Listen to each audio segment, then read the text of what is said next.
Hey everyone, thank you so much for tuning in. We are super excited to present this live stream Christmas themed house concert for you. For those of you who don't know us, or if you know one of us but don't know the other, That's true. my name is Patrick Merrill. I play piano, harpsichord, and also sometimes organ. And I'm Grace Srinivasan, and I sing things. And also we're married. Yeah. The last time we live streamed a house concert was 1 week before our wedding. And if you want to check out that concert, I think I put the link in the YouTube video description if you weren't able to see that one. And then we actually did a live stream concert in Virginia after we got married, Barnes of Rose Hill, and that was pretty cool.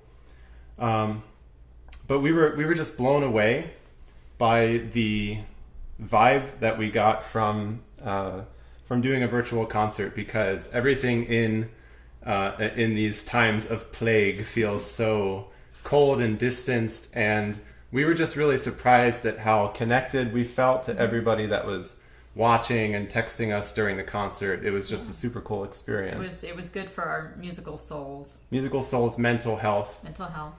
So now we're at that time of the year where we would typically be doing all kinds of concerts and church services and messiahs in particular. And very little of that is happening. So we were thrilled to just use this opportunity that we have at home to put together a virtual concert for you. It's fun living with another musician. Helps. It's nice. The one thing that is different between the two live streams, the previous concert and this one, is we had pre-recorded all of our talking and program notes and things like that beforehand, but we are live now. Yeah. Our concert is pre-recorded. The musical elements are, let's hold up. 7:02. That's right. We need to hold up today's newspaper so that you know. There's latency. I have it set to like high latency just because we get better video quality with more latency. But we think it'll be fun to if you can pop into the YouTube chat. Tell us what you're drinking. Tell us what you're drinking. Yeah, it could be a nice cozy cup of tea, or it could just be a nice cranberry juice like I have here. Or some bubbly. This is my case. That's a Manhattan, actually, in case you didn't know. All right, well, shall we get into the music? Yeah, a little bit of housekeeping. Yeah. The program and translations and text should be in the video description. And there's our Venmo and PayPal if you feel so inclined to give us a virtual tip in these hard times. What else is down there? Can you show them? Yeah, so if you're in the minority of audience members that is not fluent in German and Latin and French, then it would behoove you to see the program and text and translations, with which Grace put an incredible amount of work into. Anybody that's like, if you've ever, if you've tried to format something with 2 columns, you know how annoying that is. It's a disaster. It's a disaster. Always. So you can follow along with the PDF program in the description. And if you feel inclined to make a concert ticket donation, free will, then you can find Venmo and PayPal information there as well. Let's see if there's anything else I'm forgetting. I think that's it. Yeah. Yeah, and like I said, get into the chat so that we can read your comments between pieces and interact with you a little bit. That would be great. All right then. So the first 2 pieces, it's a very. Let me just say this about the about the program. It looks like a lot, but it's really not more than 60 minutes of music. But there's some really interesting music here, some very interesting composers. So we're starting with the 17th century German set with the Johann Kaspar Kerll and Philipp Friedrich Böddecker. So I'm starting with the Kerll Toccata in G, not in G major, but in G Mixolydian.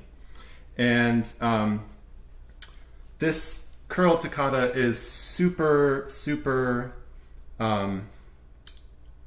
demonstrative of the Southern German organ school, which you think of like Pachelbel, for example, that's thought that Kerll may have in fact taught Pachelbel.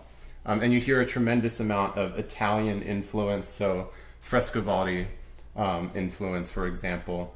And I just thought it would make a nice lead-in into the Böddecker because they're in the same key. And like I said, both 17th century German. Talk about the Böddecker a little bit. Bödecker's not a household name by any means, but he was one of those sort of jack-of-all-trades musicians of his time. He was actually a bassoonist in addition to an organist, and played in the courts and in churches in Strasbourg and Frankfurt, I think. And this piece is mostly in Latin and sort of heralds the coming of Jesus, as most things on this program do, because it's Christmas. But one of the things that's fun about it is that it intersperses little moments of this Christmas carol, this very old Christmas tune. There was a Latin chant originally called Resonet in Laudibus, which you're going to hear also in a later piece. But Germans knew it as Josef lieber, Josef mein, Joseph my dear. And it's about Mary singing to Joseph about the baby. And so there's these kind of moments where it transitions from Latin into these little German lullaby type of moments. And isn't that called macaronic, right? When it's in 2 different languages? Sure. I think. Oops. I'm pretty sure they're called macaronic pieces when they switch between languages. There are a couple other common carols that do that. But anyway, that's what's kind of fun about this, is it's by a German who was, composing in church Latin, but he put in this little German folk song that everyone would have known, which I really love. So there you go. All right then, Kerll and Böddecker for you.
I noticed most of the comments were about the cat. That is fair. He tends to be the center of attention. They both do, actually. And yeah, you may have noted, right? He started climbing up on the organ. My favorite part is then his like belly starts muting the microphone that I have. Anyway, yeah. What's next? What's next? The fabulously named Giovanni Bassani, who, like his German counterpart, Böddecker, was a church organist, and I think Ferrara, Italy, around the same time, maybe a little bit later. And this is kind of similar piece in a sense, just a more Italian sort of style, Latin. The text, as you can see if you are so inclined, just, very much about awaiting the coming and celebrating the coming of the baby Jesus.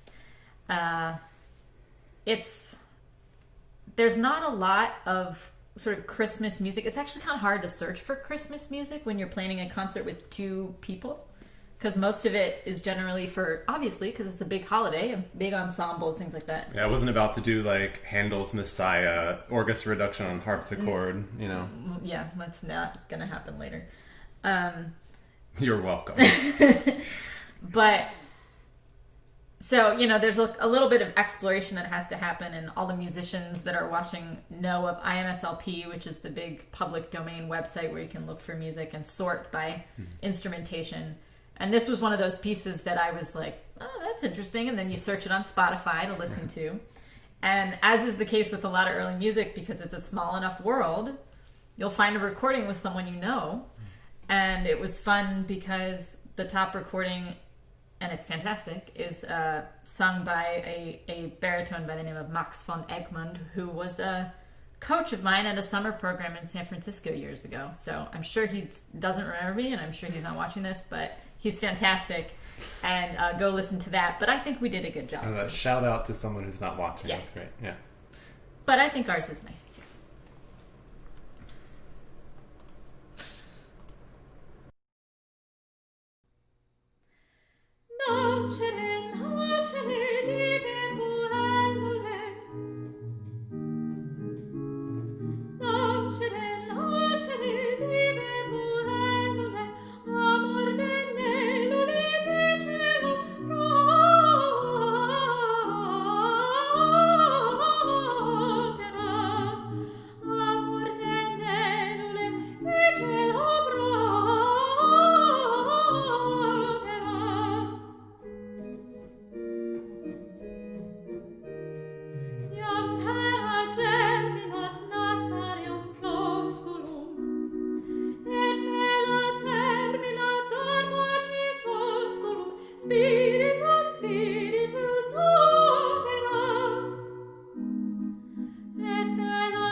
The next two pieces on the program are solo organ pieces. They are chorale preludes by Johann Sebastian Bach and Johannes Brahms, respectively. So the Lutheran chorale prelude tradition is one that extends very far back. It predates Bach. And they are essentially elaborations on hymn tunes. So they're typically preludes that organists would play as an introduction to the hymn. They would compose counterpoint to go with the tune of the hymn. And I thought it was interesting to kind of pair two pieces in that Lutheran chorale tradition that are really far apart, and we're kind of using that connection as our gateway into the late Romantic. So from Bach, this has all been Baroque music so far, and we're going to go from Bach and leap ahead to Brahms to the 19th century. And then that will bring us, if you look at the program, into the following set with Bronsart and Liszt and Reger and all that great late Romantic German stuff. The other thing I love about these two pieces is these settings are so indicative or demonstrative of these composers' personalities. Like Bach's chorale prelude is just like the most Bach setting, and Brahms' chorale prelude is just the most Brahms way that he could set this tune. So they're both sort of Advent hymns, again, anticipating the arrival of the Messiah. So the Bach prelude text is basically, the title is Lord Jesus Christ, only Son of God, and it refers to Jesus as the morning star. The Brahms chorale prelude is based on the English translation, if you don't recognize the German title, it's Lo, How a Rose Are Blooming. It's just one of my favorite Christmas tunes. And I will say, you can't really make out the tune in Brahms's setting. Is it in there actually somewhere? It's yes, but it's like again, when I say elaborations, it's like he's really takes the melody as like a starting point and is weaving a tapestry around it, but you won't really recognize like, oh yeah, that's Lo, How a Rose Are Blooming. It just kind of follows the harmonic structure and the contour of the melody and the form and all that stuff. Praetorius is, of course, that's the famous, gorgeous setting, but this is a far cry from that. So again, these are chorale preludes. First, Johann Sebastian Bach, and then Johannes Brahms.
Hey, we're back. That was impressive. Oh, thanks. That's yeah. it. It's funny. This is our first time doing it, like actually live, right? Because last time we just like rolled the tape and went. Yeah. And I was just thinking, like, one of the things I'm nervous about is leaving our microphone on as we roll the pre-recorded performances. And I was thinking about, I don't know if any of you saw when Trump's campaign staff or legal team or something was live streaming Giuliani, and some of the staff members on the live stream started talking about Giuliani's drips. And you like heard him on the hot mic during the live stream. It's like, We're not saying anything bad. I just was afraid that was going to happen to me in some way. Anyway, hopefully that doesn't happen. I mean, hopefully we also don't have like brown stuff dripping down our face. We don't dye our hair. So we're going to pivot, as Patrick said. Brahms is kind of our gateway drug into the romantic, the late romantic. Probably opium. Yeah.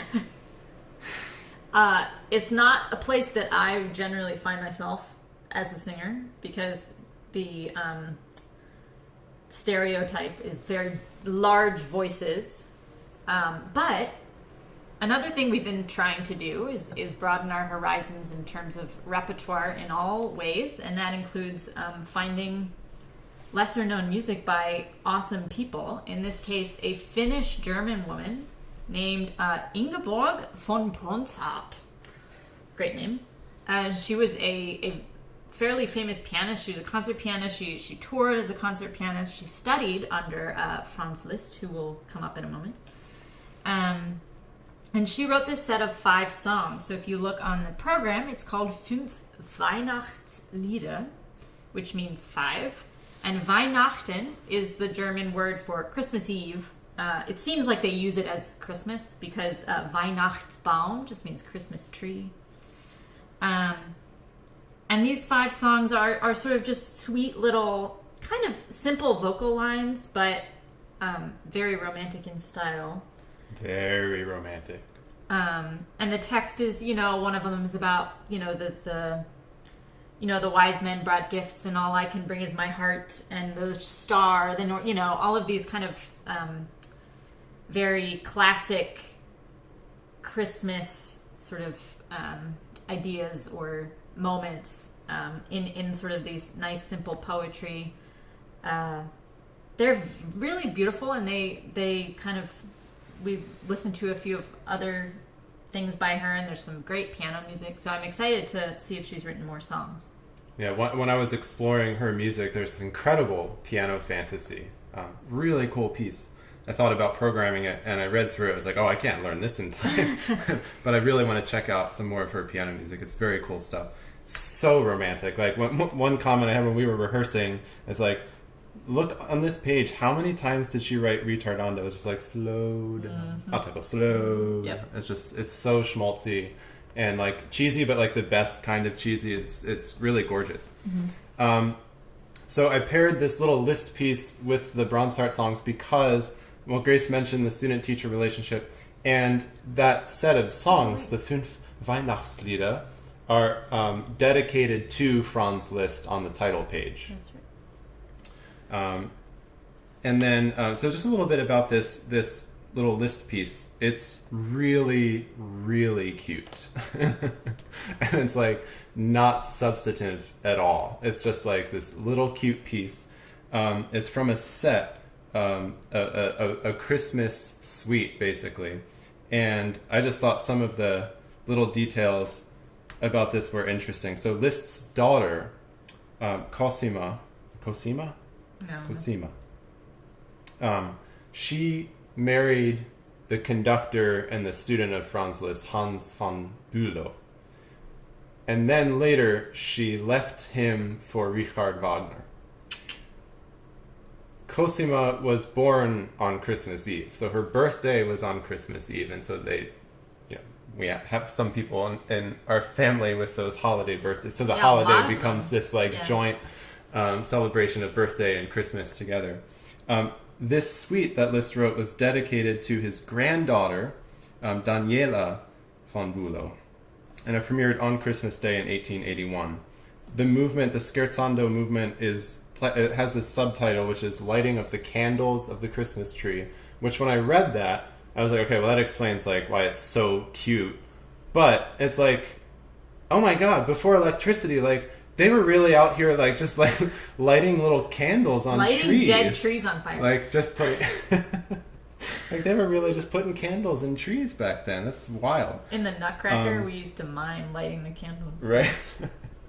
And when I looked into that, I saw. I'm sure this is apocryphal, but there's this kind of like Protestant lore. Folklore. Yeah, that Martin Luther was the first person to put a candle in a tree, or to like put candles in a tree, or something like that. So, connection to your Lutheran chorale preludes. That's right there. And then there's something else in this set. The Reger. Oh, this piece is so pretty. Reger is this piece is not emblematic of his style. So when I think of Reger, like he writes this amazing organ music, but he's really like late 19th century and into the 20th century. Most of his music is like really out there. Like it's tonal, but it's pushing the boundaries of tonality that almost sounds atonal. Mm-hmm. Like he's modulating, it's Wagnerian, right? Like modulating every other chord. This is not bad. But this is just so simple and sweet and beautiful. And this has connections to two other pieces in the program. So now you've heard, I have not perfect pitch, but Joseph liebe, Joseph mein from Natus Est Jesus is Resonet in laudibus, which is that medieval carol. He quotes that in this. So you'll hear that in both a vocal line and a piano line. Mm-hmm. Shout out to Greta. We sang that one year. We recorded it on a CD on no rehearsal, so that was fun. It was 8 parts. And it's also kind of a lullaby. It's Mary sort of singing to her baby. And later on, we're going to have another one of those kind of Marian Christmas songs, which are generally kind of this lullaby, sweet, soft kind of music. So we also have a cat cameo in this. So 5 songs by Ingeborg von Bronsart, a short movement by Franz Liszt, and then a very short song by Max Reger. Max Reger. Max.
Und in die Seele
Do we have sound?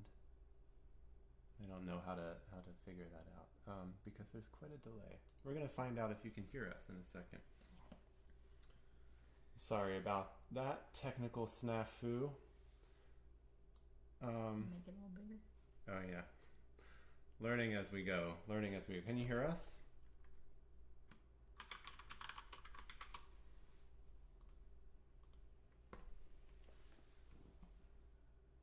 Just let me know if there's sound. Yay. Okay, cool. They are, Dan, they are Audio-Technica microphones. 49, I'm not, AT40, what is it?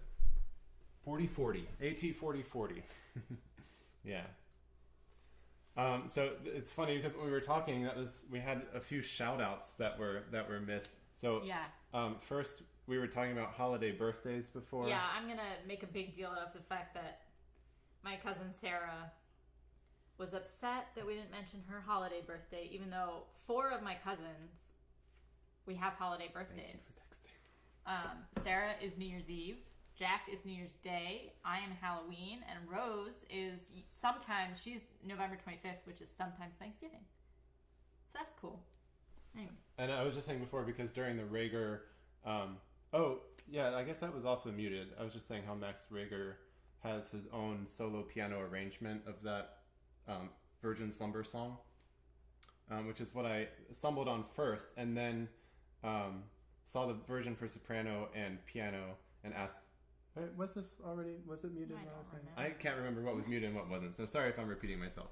The other thing I was saying was that, because Mojib said at the beginning of the stream that he's going to leave if the cats aren't here the whole time. Like, they pretty much are here the whole time because they're they're obsessed with us. As we are with them. All right, cool. So, and the only thing I was going to say about Toccata, so I said in the chat, like, it reminds me of Barry Cod Mysterious by Couperin. Just basically to say, it uses this technique called steel brisé, which is imitating the technique of lute strumming. So basically, like, the piece has the same rhythm the whole time. It's just it's like just kind of gets into this repetitive rhythm, and it exploits the resonance of the harpsichord, and it's just all about these. The title is Harmonious Chains, which it just apt. It's just this beautiful cascade of suspensions and things. It's just great music. Toccata was a late Baroque virtuoso harpsichordist and organist, and we bookended the French set with a harpsichord piece and an organ piece by Toccata.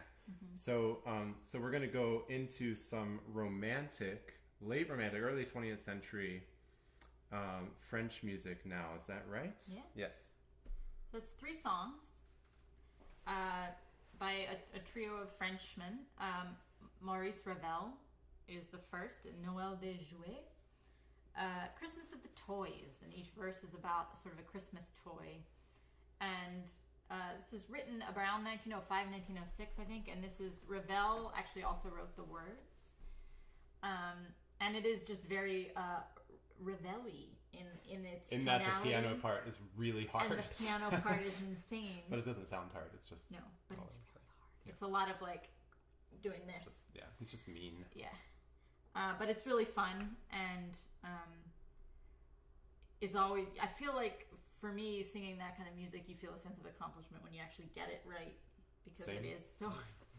and then the middle one is by another famous French composer, Claude Debussy. Yeah, I actually wanted to pull up the text for this. Yeah. So, actually, one thing I found really interesting, Grace told me that both these texts, the Ravel and the Debussy, were written by Ravel and Debussy, respectively. Yeah, which is not always true. They usually get, there are a lot of French poets that they mix circles with, so... Sorry. How do I do this? Sorry, I'm learning how to operate the stream. Go ahead, you keep talking. Yeah. And, but this, Debussy is one of, if not the last thing he ever wrote. And he wrote it during World War I. And it's a pretty intense song. It's so dark. The text is just incredible. It's the subtitle is or the title in English is Christmas of the Homeless Children. And it was this kind of anger of what was happening in France basically during the war. And this quote here we go. Of Debussy, he said, he wrote, "Not so much for myself, but to offer proof, small as it may be, that 30 million," I don't know what boucher is, I should probably look that up, "cannot destroy French thought. I think of the youth of France senselessly mowed down by those merchants of quote-unquote culture. What I am writing will be a secret homage to them." And you can really feel the intensity of his emotion in both the music and the text. They talk about, burning the schools and Mother is dead, and burning the churches and even Jesus Christ, and it's intense. It's super intense, and you just think of the strife and the hardship, the poverty, the hunger, the just the incredible darkness and bloodbath, right? That was World War I. Mm-hmm. And what it makes me think, 2020 has been a really tough year, right? Mm-hmm. And I don't know that it's comforting to think about previous periods of hardship necessarily, other than to say that humanity has indeed been through some incredible hardship and always rebuilds. Yeah. But when I think of World War I and obviously and World War II and just the destruction of lives and of culture, I think it's just an important perspective, and it's an incredible text, and it's an incredible song. Yeah. And then we then go to a more hopeful note. This piece is actually older than the two that come before it, but we thought we'd end the set with this, Cantique de Noël, which most people would probably know as O Holy Night. It was actually written originally in French. By Adolphe Adam, who, among other things, he has written some operas. He's kind of one of those composers no one knows, but then you hear stuff and you realize it's him. And Placide Cappeau was the one that wrote it, and it was for his parish church for Christmas, and he got Adolphe Adam to write the music for it.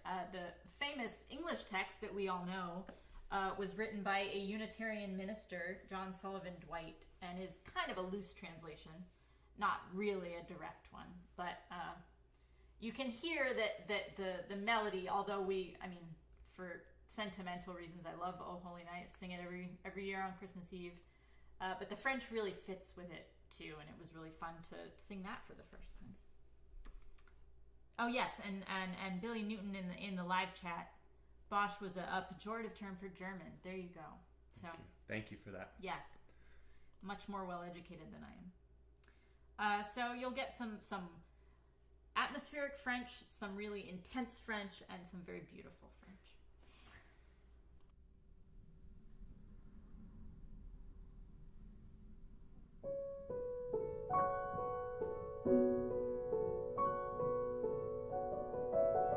Le troupeau verni des moutons roulant du matin vers la crèche.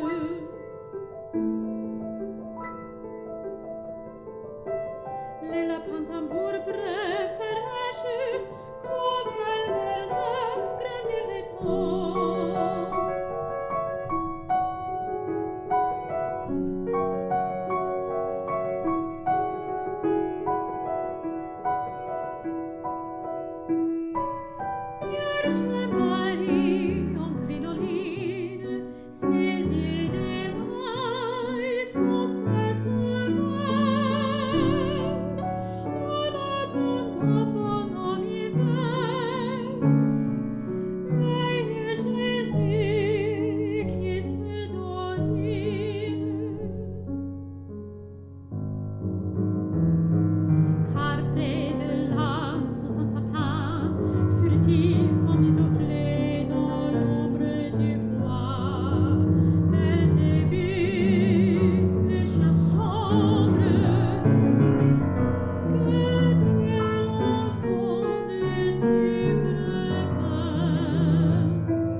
Nous n'avons plus de maison.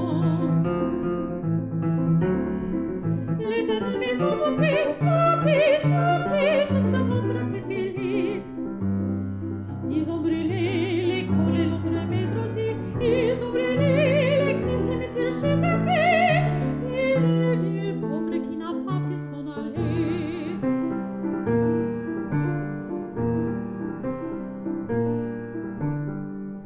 Nous n'avons plus de maison. Les ennemis sont trop pris jusqu'à notre petit lit.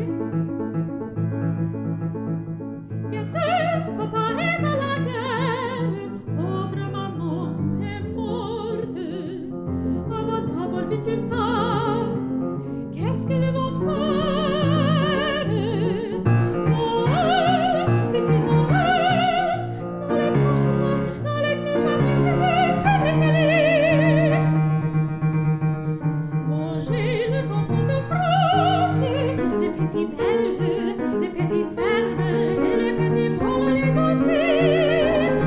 Si nous en oublions, Noël,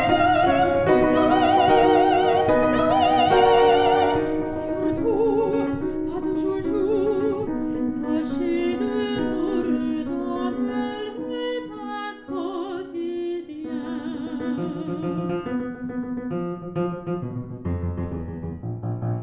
Nous n'avons plus de maison. Les ennemis sont trop pris jusqu'à notre petit lit. Ils ont brûlé l'école et notre maître aussi. Ils ont brûlé l'église et Monsieur Jésus-Christ. Et le vieux pauvre qui n'a pas pu s'en aller.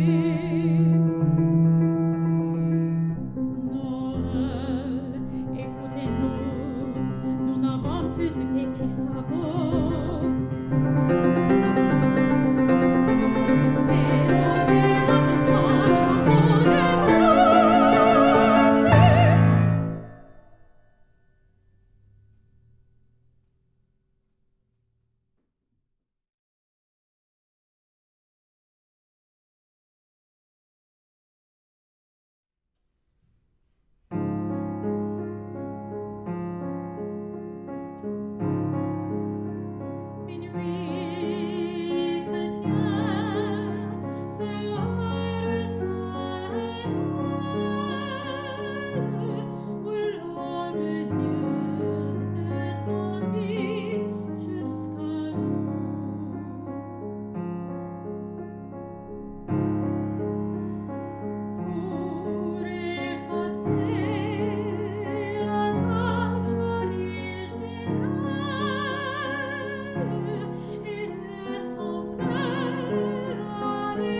a Christmas classic, isn't it? Christmas classic.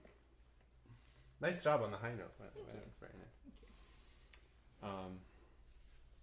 I appreciated that I was kept myself from saying that my friend Jeremy is in the chat, and he was saying enjoy the production, which is high praise because he does a lot of audio engineering stuff. I was thinking, like, too much reverb? Nah, it's never too much reverb.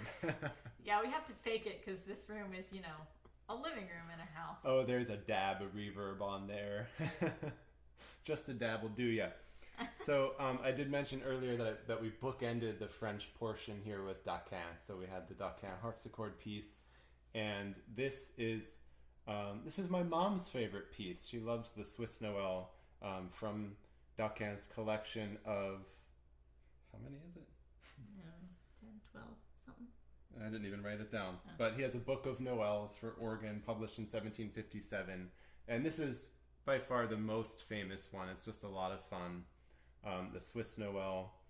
I think there is some fake reverb here as well, because I do take this at a slightly faster tempo than what we call cathedral tempo, but It's better this way. but it's still a bop. So this is the Swiss Noel by Daquin.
So I don't know how many people are watching who attend Bel Air United Methodist Church. I know Dan Lampton is watching. Hi, Dan.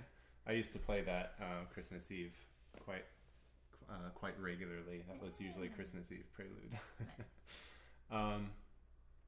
Right, so we are going to close with 2 English songs.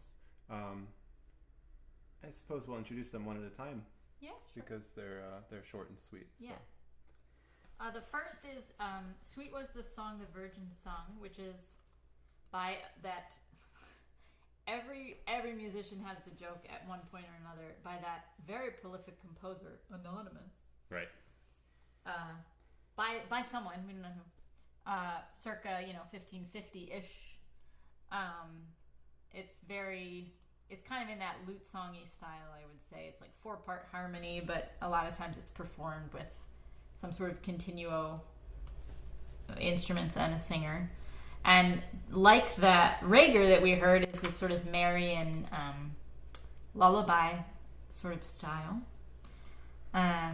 Just very beautiful, very simple. We get to use the lute stop on the harpsichord, which is always fun. And what else is there to say? There's not much to say. It's short and sweet. It's very simple. Yeah. Yes, it's short and sweet. We'll be back shortly.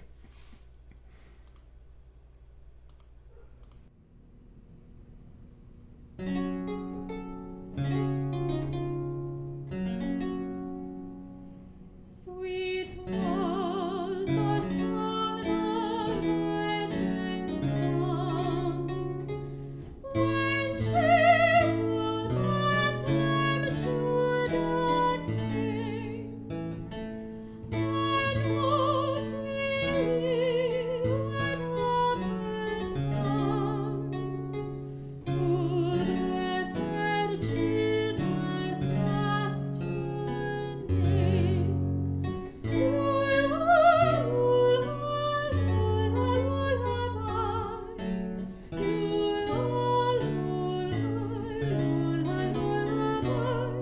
Sweet babe was she, my song and meek my Saviour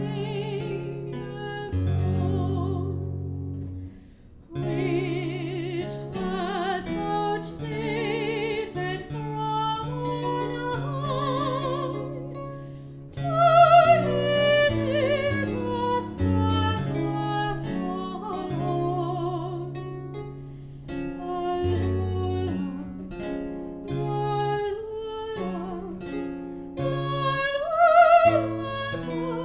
Sweet babe sung she,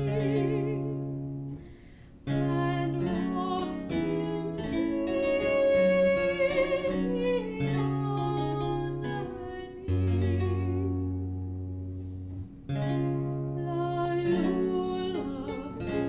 on her knee. Sweet babe sung she, and rocked him sweetly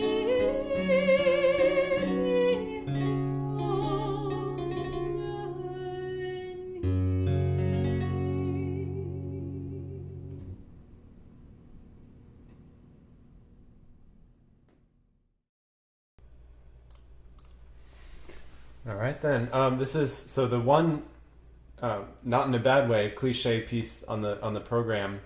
It's really O Holy Night, and I would say we indulged in one more cliche, which we had to do some Messiah. You got to do some Messiah, and if you're going to do a Christmas piece from Messiah with an amazing soprano, then it has to be Rejoice.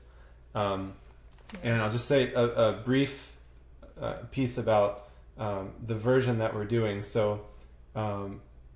The first time I actually did like a proper Messiah was with my teacher Adam, who's watching. Hi, by the way, thank you Adam and Aaron for skipping your own concert. Skipping your own Messiah concert with the legendary Hand on Hand Society. When I actually like roll the clip, I'll put a link to Aaron's Messiah concert in the chat.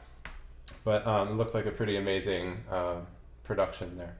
But the first time I did a proper Messiah was with my teacher Adam with Tempesta di Mare in Philadelphia. I played organ continuo and he played harpsichord continuo. And Tempesta played the original or the first performance version of Messiah. It premiered in Dublin in 1741 or 42. 1742. For Easter, I think, right? And it was in April. Because most of it's not a Christmas piece. Right. It's a Lenten and Easter piece, too. Right. But one of my favorite differences in the original premiere version compared to the one that you typically hear is what we call the 12/8 version of Rejoice. So I did this in my theory class, or showed this piece to my theory class in BSA the other day, where the traditional one's in 4/4, so it's like bum bum ba ba ba da da da da da da da. And the Dublin version's in 12/8, which means it's just kind of like lilty, like a jig, but bum, da da da da da da da da da da da da, and it's just, I love it. We prefer it to the 4/4 version. It's just a lot of fun. Yeah. So actually, my Messiah story is kind of funny because the first time I sang Messiah was in undergrad, and the GW Chamber Choir did the Christmas portion, which is part 1 plus Hallelujah Chorus. And my fantastic choir director, Giselle Becker, my choir mom, prefers this version. And so she had me learn it. So the first version that I learned was the 12/8 version. And I loved it. And Joe Gasho, shout out to Joe, was the one that coached me on it. And so this was the first version I learned. Of course, I was also auditioning for grad school at the time. And I was like, well, I'll do Rejoice as my oratorio aria.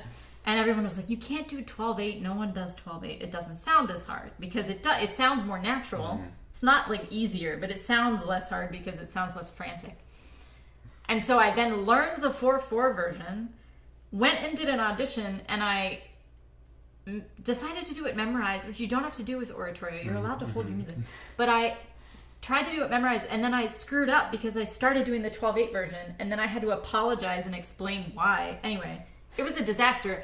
But this is the one I prefer because it sounds more like a piece of music and less like a frantic soprano showcase. And I enjoy it more, and no one ever does it, or no one ever asks you to do it. So I made him play the piano reduction of it, or on the harpsichord.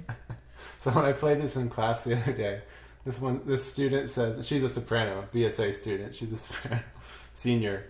I showed them the difference between the 4/4 and 12/8, and she goes, "This sounds like a sea shanty."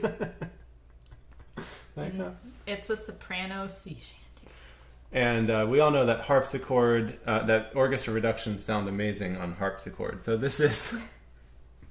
Yeah, he's playing a whole orchestra with 2 hands, but it's great, and we did it nice and fast. It's fun. All right, so here's your obligatory dose of Messiah.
All right. Well, that wraps up our program. Thank you so much for tuning in. Thank you for joining us. Thanks for bearing with those sound issues that are hopefully a thing of the past.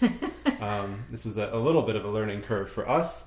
And thank you to our kitty cats who did not... who slept through this entire who apparently just slept through the live stream. I was a little bit worried about them. We've actually had multiple instances where... so we have... It's like a PC tower, and the cats like to sleep on top of it, and multiple times they've pressed the power button with their paw, and like the computer shuts. So I was like worried. Literally happened today. It happened today. So I was worried about the cats interrupting our stream. They're fast asleep though. So yeah, they're doing what they do best. Yeah, exactly. But this is so rewarding for us, just to like be able to chat with all of you and get some kind of communal feeling, even though we're all far apart this year. I think next year is looking up in a multitude of ways. So I think next year we'll get to do so much more of this in person. It's so nice to connect this way. I mean, we do what we can.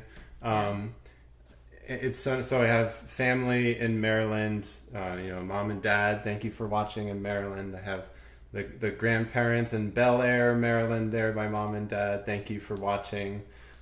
Grandparents in St. Michael's, grandparents in Connecticut. We have friends of ours in DC, Charlie, Sarah, Rebecca, just like a couple miles away. Hello. I have family Nancy all over the world right now. My parents are about 5 miles away. Silver Spring. My cousin and her husband live in Zurich. My aunt and uncle and other cousin are in Brisbane, Australia, watching right now. It's, I think, probably mid-morning for them. I love it too. Like, this happened last time we did this stream.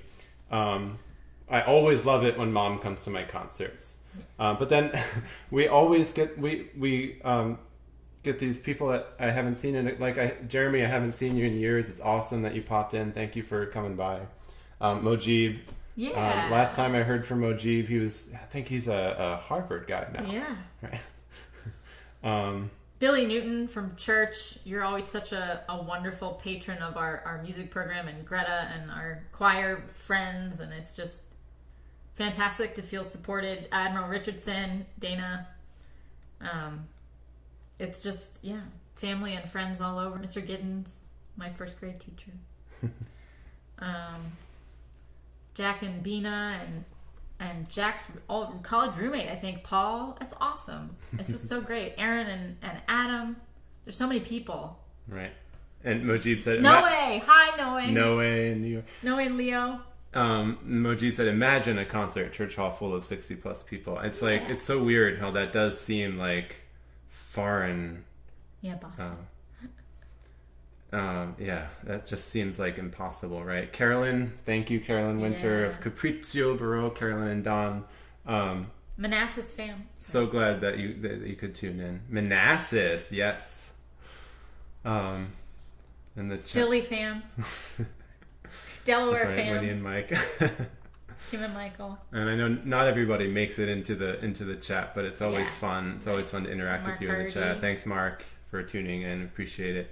My piano student Alex was here at the beginning. Not sure if he's still here, but it's just so fun. Marius too. Was Marius there? I didn't so. see Marius. Thanks for tuning in, Marius. I appreciate that. That's great. That's The really Moores great. and we said Rebecca, but her parents. That's right. I forgot Rebecca's back home. Yep. Hello, Moores. Laura Hudnut's here. Aww. I didn't see that before. Hi, Laura. Laura and Danny. Nice. It's just so fun. It's so great. Jennifer and Harriet. It's so fun to watch too. Like watch people that have never met interact is really fun. Yeah, it's great. It's great. I just want to mention, because I mentioned earlier that Aaron was skipping the premiere of his Messiah tonight. Yeah, so, Aaron is a Grammy-winning tenor, by the way. Yeah, Grammy-winning Baroque tenor. And I put this in the chat earlier, but this is so you can catch this amazing production of Messiah in which Aaron is a featured tenor soloist. So that link is in the chat. Thanks, Jeremy. Yeah, I feel the same way. Like it's so cool to you miss that in-person contact. So it's cool to really feel like you're connecting with people all, in this case, all over the globe, which is just awesome. Yeah. It's just super fun. How are y'all doing? Still going with the beverages? What are we doing? Yeah, what did people drink? Let us know. Because I know, let's say, we had that conversation at the beginning, and what was it? Adam had some rum drink. He's probably on his fifth drink by now, right? Yeah, what was that? He's just making stuff up. I never got my refill because I was a little stress ball about the sound going out, so I had to monitor the stream. He's the tech guy. I just sit here and drink my apple cider with champagne.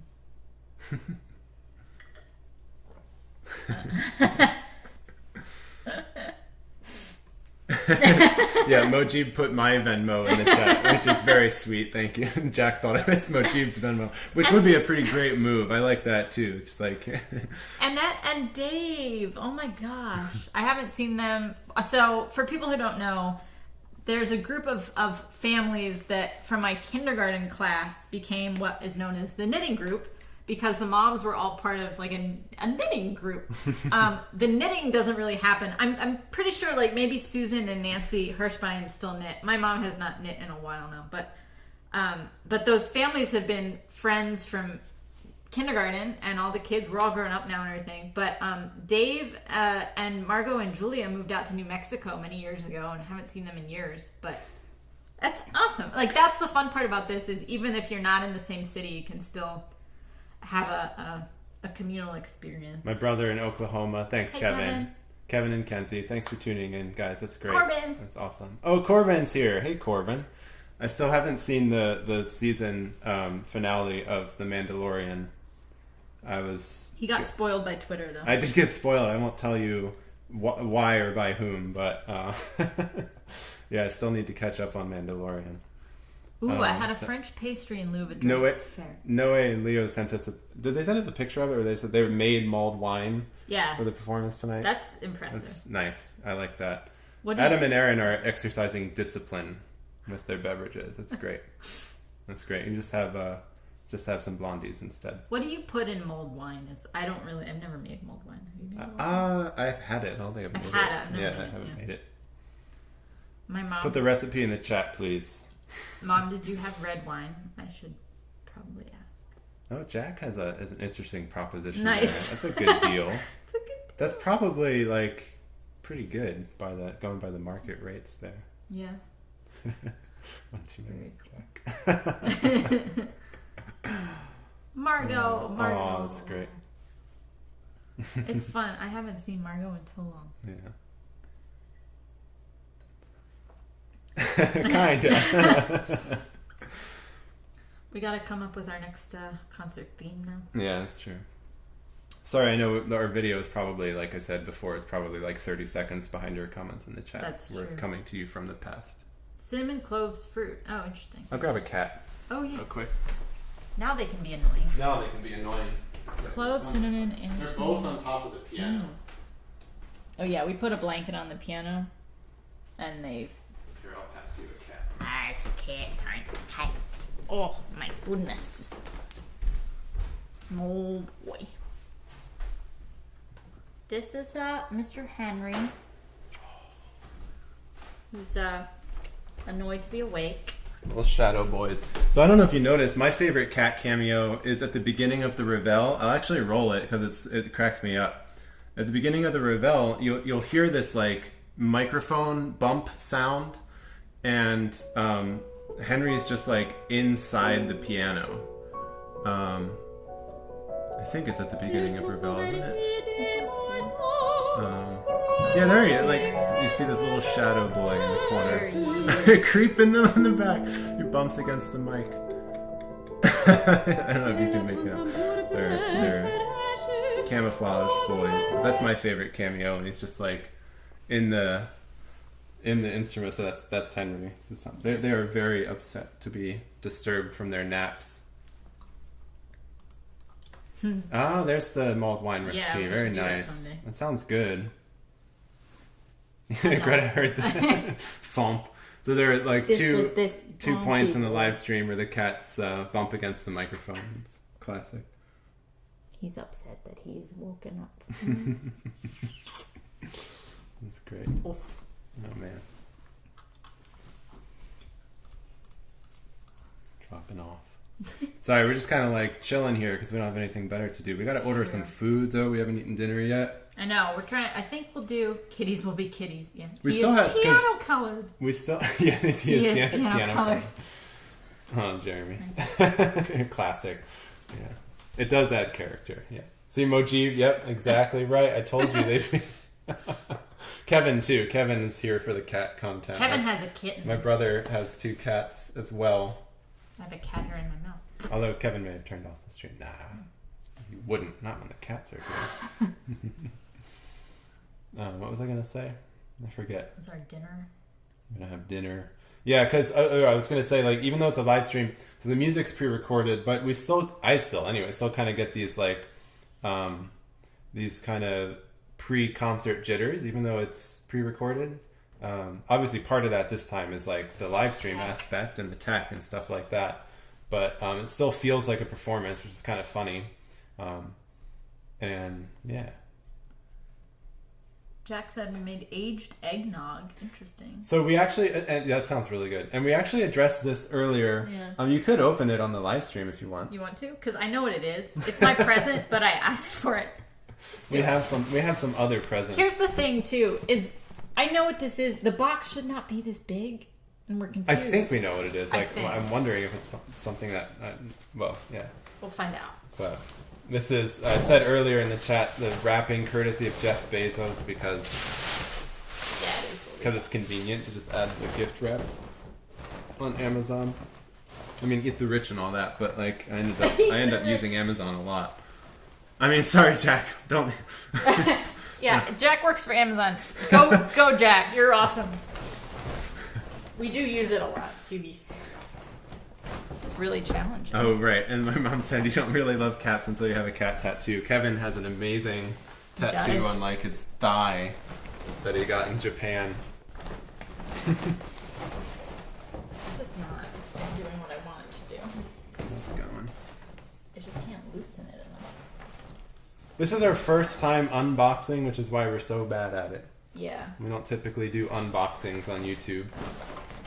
Why Caillou. Also, this wasn't in the plan. It was just a prop. I was like, it looks like a Christmas present. Let's just put it in the frame. I get the scissors. You don't get the scissors.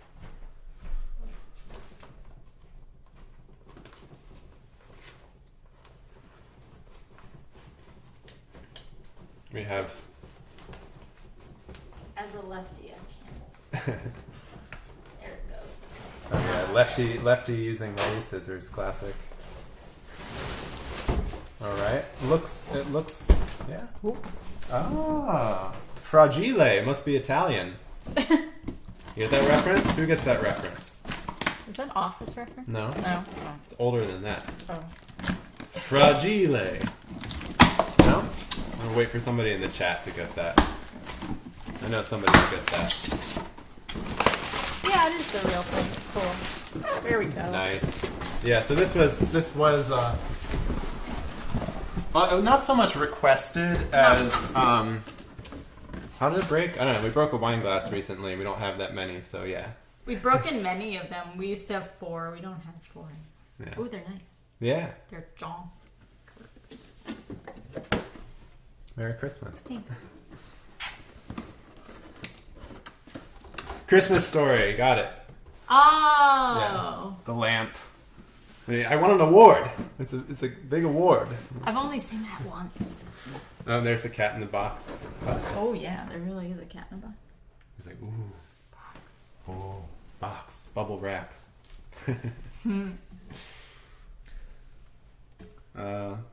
We'll save the other presents for Christmas, I guess. Yeah. One of yours isn't here yet. Do they come in paint? No. That might just be a line that I'm not remembering right now. That might be a Christmas Story reference I'm just forgetting.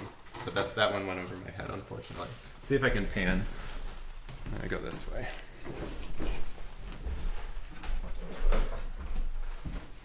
See if we can get the 2 cats now in the box. Not quite. There you go.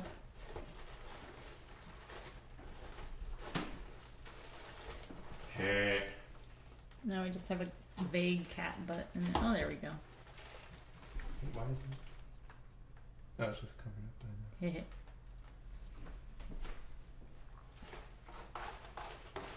Are they both in? No, one of them's outside. Yeah. That's how that works. As soon as oh, it's yeah. Hey.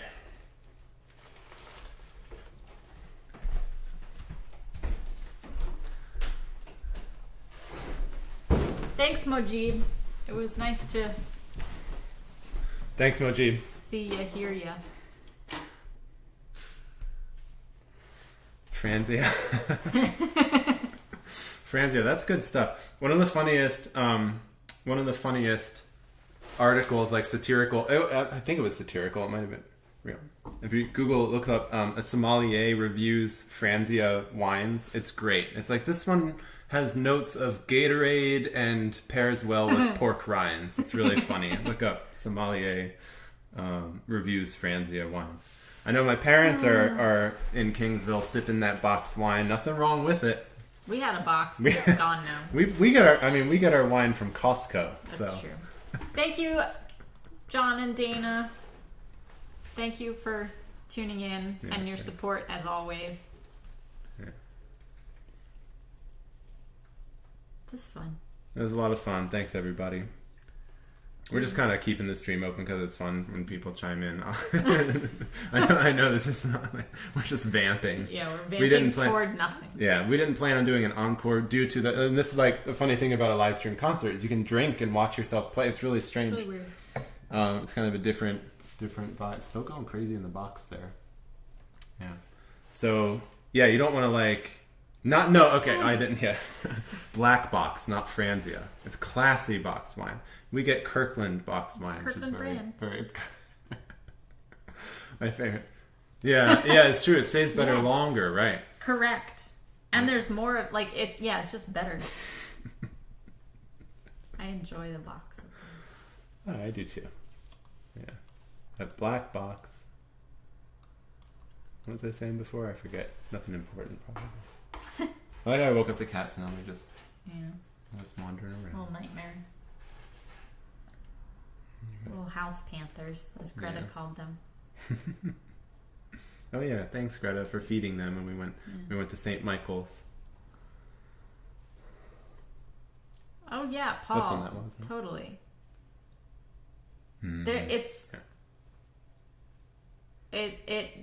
I don't know a lot of Debussy music, but I know a lot of his song cycles, and most of it is poetry by other friend poets of his, you know. So this struck me as being seemingly very visceral. I love the arabesques too, and I always think, actually my mom's ringtone for the longest time was that famous Debussy arabesque, which I was going to start playing, and I was like, oh, YouTube, copyright, I don't know.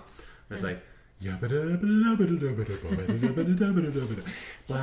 blah blah blah blah blah blah blah. I don't. Something like that. Trader Joe's has Bach sangria. Interesting. Yeah. I haven't really ventured. I've ventured into Trader Joe's like in the summer. Oh, you mean like big size? Because I've also seen like coconut water sized boxes of Bach sangria, or in Bach's wine, or the classic like in Always Sunny when they pour wine into like soda cans. I love that. Classy. Trader Joe's. I've been to the Foggy Bottom Trader Joe's a few times during the summer, and now I'm too scared to go. It's crowded. But I miss Trader Joe's food. Hey. Hi, bud. Is there more paper for your bite? Yeah. Paul knew exactly which arabesque I was talking about. It's beautiful. It's beautiful. My mom should remember that one too. She'd be like, "Oh yeah, that was my ringtone for like 5 years." But that was like the first the flip phone. That's great. Oh.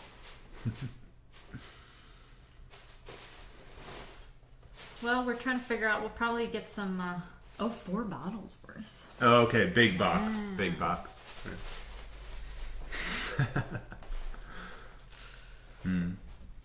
I've actually never played it. I may have read through it once before, but I've never actually properly studied that one.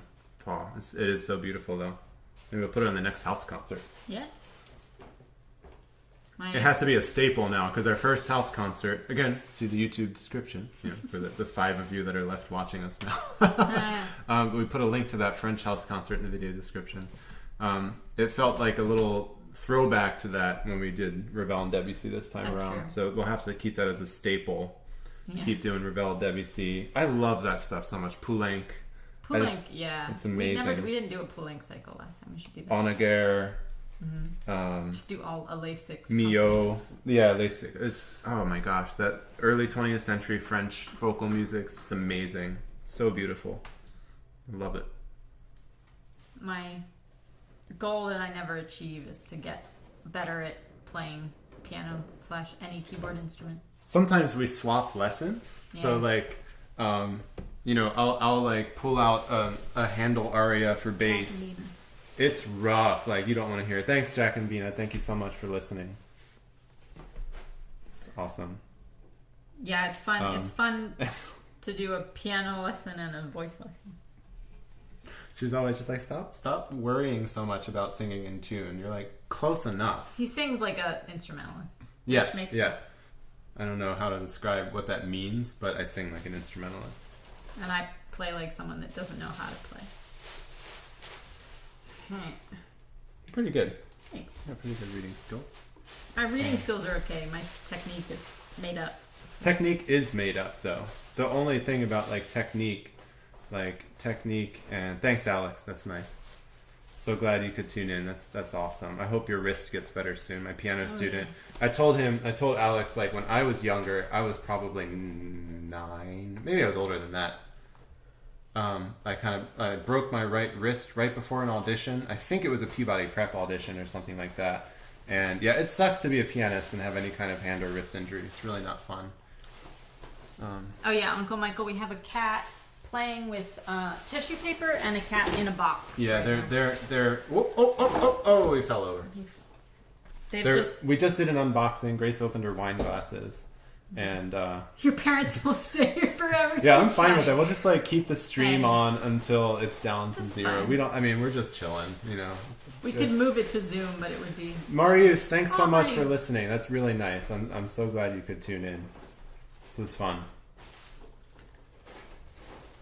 Is Marius still in Europe? No, Marius. So Marius had a lot of back and forth, but Marius is back in Baltimore, back in Maryland. My other piano student. Thanks for listening. I appreciate that. Marius also had a wrist injury, but he's better now. It's like ballet students with foot injuries. I don't know, Marius, if you were here during the Liszt piece, but yeah, there's this. Actually, so there's a couple of things like ergonomically that stick out to me in this program. So number one, that Liszt piece that Adam mentioned in the chat has a really kind of nasty left-hand octave thing. Because it's like, it's in 3, right? Things in 3 are faster. It's scherzando, it's presto. So it's like 1, 2, 3, 1, 2, 3, 1, and you have this like 8th note passage in octave, like da da da da da da da da da da da da da da da. Very annoying. And then yeah, I know you need that left hand, man. And then the Debussy song. Yeah. So I said Earl King. It reminds me of Earl King in the chat because it has some parts where it's really fast and you have these crazy repeating octaves and chords and things like that. And yeah, when I practice that stuff, I'm just like, oh, you got to be careful. You got to be really careful. Well, and that has a lot of those triplet, duplet hands. Yeah, that stuff. And the offbeat triplets. Da-da, da-da, da-da, da-da, da-da, da-da. That's why I sing. It's just one note at a time. Yeah.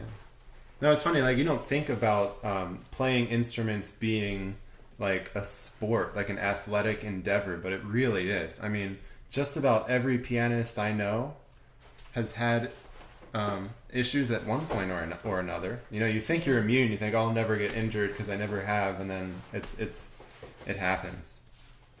To all instrumentalists. I mean, you think about like how unnatural some of that stuff is. The one that always gets me is violin.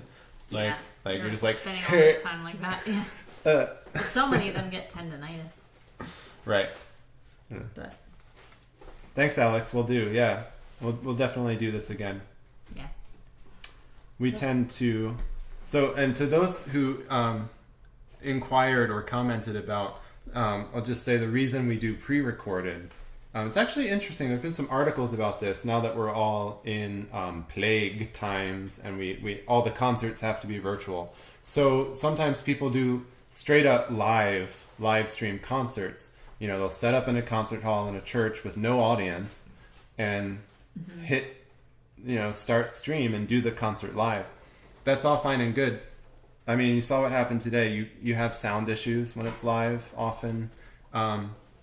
It's not so much about the performance. It's not about like being able to edit the performance. Most of the stuff we do in one take.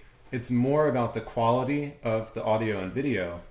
And when you're physically at a venue and you're attending a live concert, there's all this kind of natural ebb and flow. So there might be this pause in between pieces, or like you wait for people to finish tuning, or like do the stage change, right? All of that kind of stuff. And that's really awkward on a live stream. It doesn't translate when you're sitting at home watching a live stream. You don't want to watch people tune. You don't want to watch them make stage changes and stuff like that. And then and there's also just a coldness to it, right? When there's no physical audience there in person. So the way we see it is, and so I mentioned there have been studies. So Tempesta is a great example. Tempesta di Mare, my teacher's group in Philly, amazing Baroque orchestra, Tempesta di Mare. They did, I think, an audience survey, and overwhelmingly the response was from their regular subscribers, they would rather see like on-demand, give us access to on-demand video rather than doing these live stream concerts.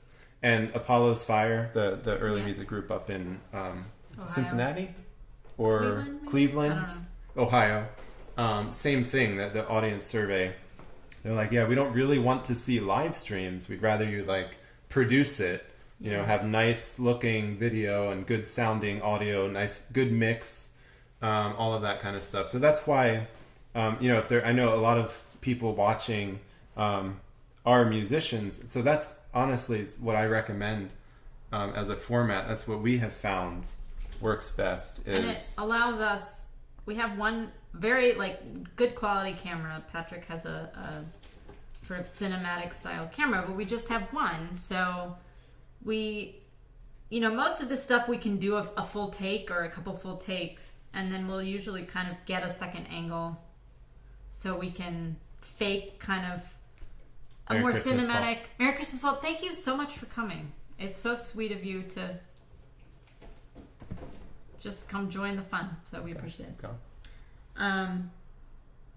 It allows us to give a little bit more of a dynamic sense by doing multiple angles or trying different things, and it's fun. It's like a fun, we spent maybe 4 nights playing with different pieces and stuff, and it's a nice experience, and Patrick's gotten really good at this software program to be able to edit it together.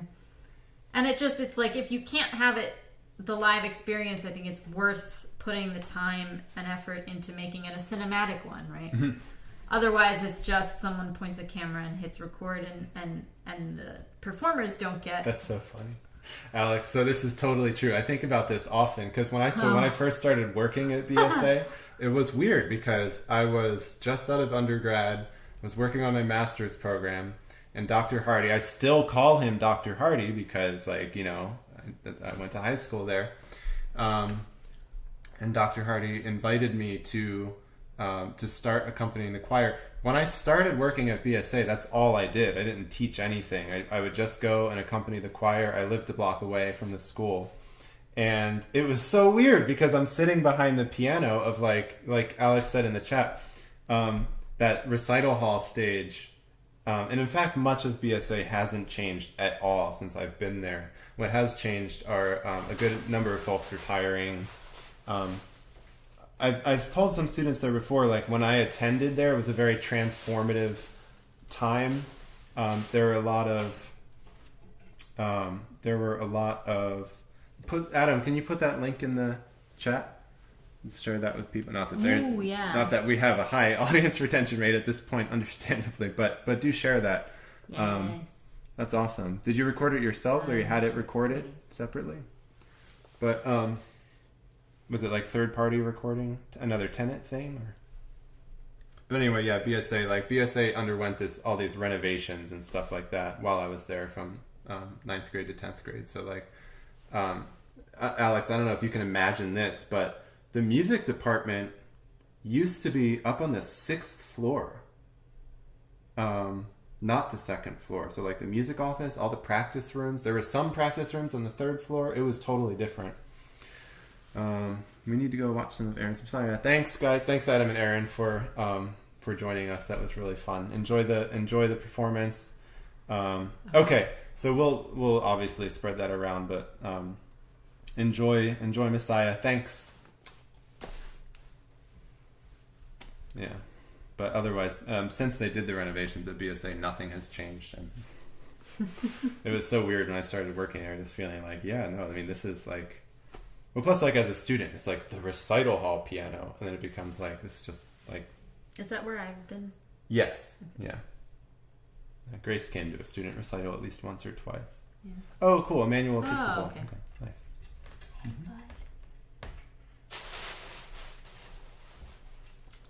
Bye.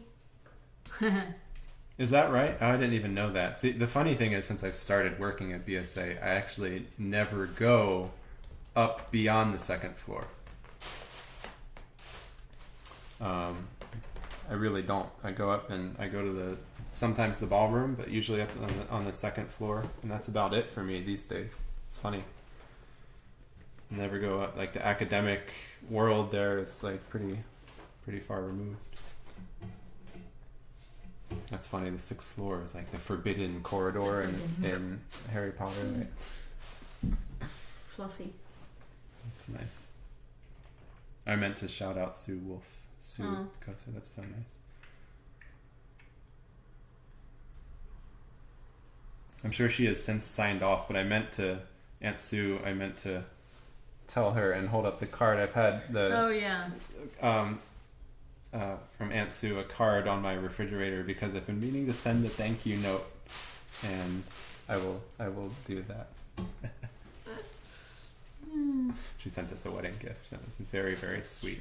And I've been hoarding the envelope on my refrigerator to remind myself to send a thank you note that I still haven't sent. But she tuned into the concert, and that's so nice. She said that she was saving a bottle of wine just for such an occasion. Good occasion. Love that. Awesome.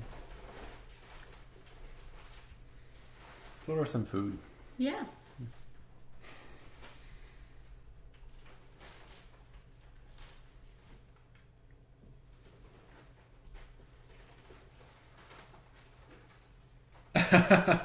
I got this great email from a choir, my friend Bruce, the choir member at Bel Air United Methodist, said, "I must say I was disappointed at watching you consume a pedestrian Manhattan rather than a crisp single malt scotch." A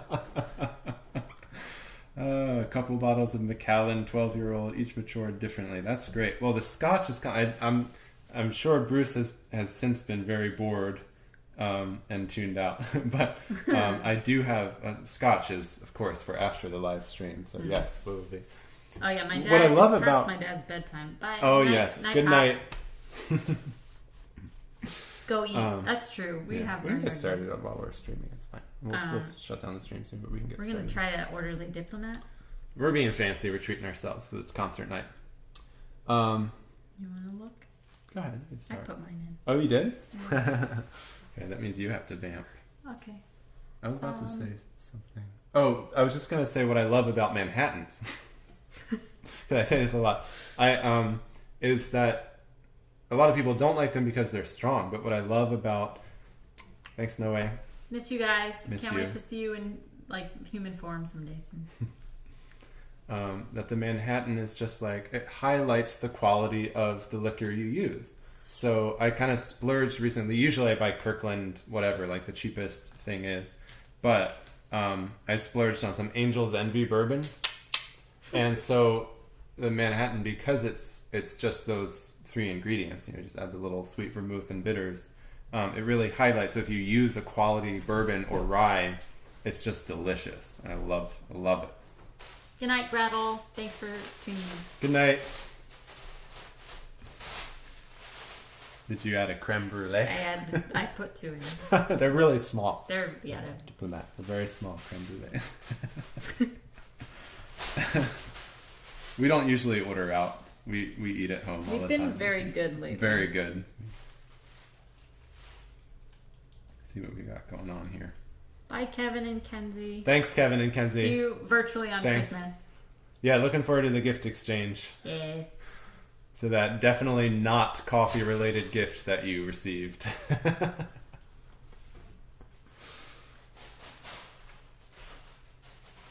Looks good. All right.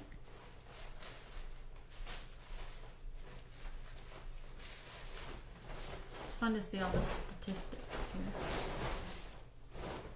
If I weren't so lazy and stuck on the couch, I would pan over to the cats playing in the packaging right now. You're fighting now.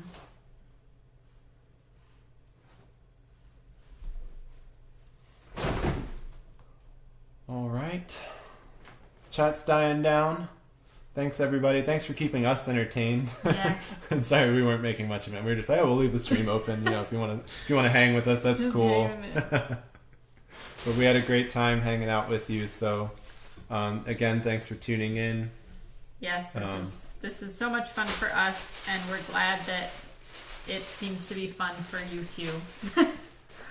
All right, so we will leave the stream there. This has gone on long enough. Sorry for going on so long. Not usually, Alex. We don't usually eat this late. No. It's just like I said earlier. Even though it's virtual, it still feels like kind of concert jitters. It's like I'd rather wait till the concert's over when you can relax and eat. We actually usually have eaten by this point. I get the reflux, so Good night, I gotta Alex. eat early. Yeah. Old lady talks, right? Yeah, exactly. Yeah, once you hit 30, it's you're done. I'm done. I'm over the hill. But all right, thanks, guys. We'll leave the stream there. Really appreciate you tuning in. Merry Christmas. Stay healthy. Stay healthy and happy. And we'll see you when we see you. Thanks, Sarah. Thanks, Sarah. Good night, Sarah. Bye. Bye, moms. Good night, Mom.